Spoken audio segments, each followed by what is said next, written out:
Hi, my name is Anthony Borges from Columbia Secondary School and Professor Aubrey's government class doing my Civic Action Project, which is a public service announcement. Today I will talk about low voter turnout in the U.S. I will talk about the background of the issue. Second, I will address the difficulties and barriers of voting.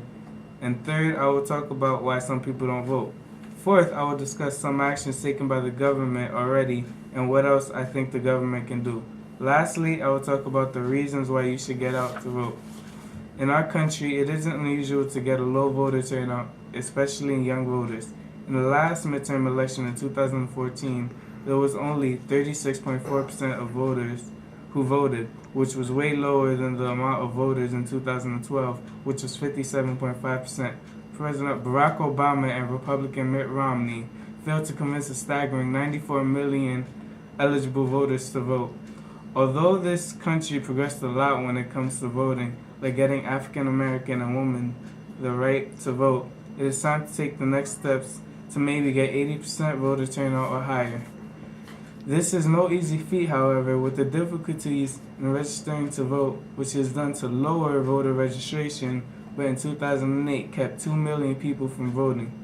Most common problems reported were difficulties in reading or seeing the ballot, understanding how to vote, and using voting equipment when it comes to elderly or disabled voters.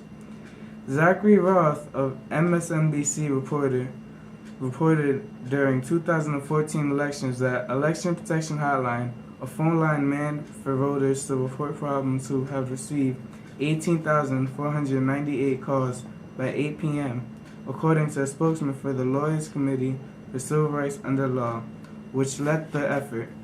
1,967 came from Florida, 1,876 from Texas, and 1,815 from Georgia. Some people don't vote because they don't feel the issues affect them or it isn't worth it. They think that one vote won't do anything. The difficulties in voting only help to discourage them even further. Difficulties go from long lines to registering to restrictions in voting registration. Actions taken by the government some states have adopted laws making registration more accessible for their citizens, such as enacting Elections Day or same-day registration. These states are Idaho, Iowa, Maine, Minnesota, Montana, New Hampshire, North Carolina, Wisconsin, Wyoming, and Washington, D.C. Election Day or same-day registration allows any qualified resident of the state to go to polls or an election official's office on election day, register that day, and then vote, which is done on Tuesday following the first Monday of the month of November. Online voter registration is another law that was passed by Hawaiian legislators.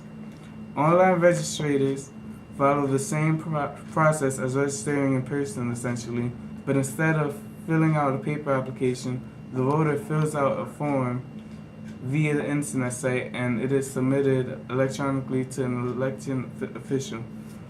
Other policies I think should be implemented is assistance for elderly and disabled voters online at the polls.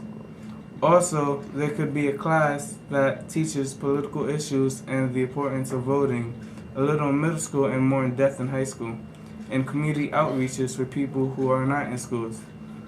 Reasons to vote. Although it may seem like you don't have a voice or say in your city, state, or country, voting can help you.